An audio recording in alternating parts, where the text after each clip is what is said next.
فراموش کنم، نمیتونم فراموش کنم اون همه داستانو، نمیتونم فراموش کنم بی منم اگه رفتی بدون تلاشمو کردم واسه تو، نمیتونم بذارمت کنار،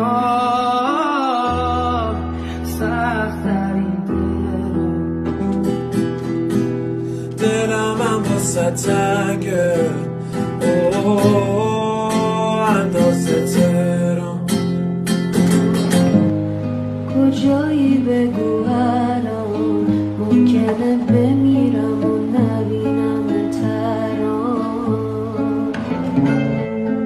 گوره وای زمان من نمیخوام بفهمم من الان تنها، کافیه یکم ببینم، کافیه یادت بیاد منو.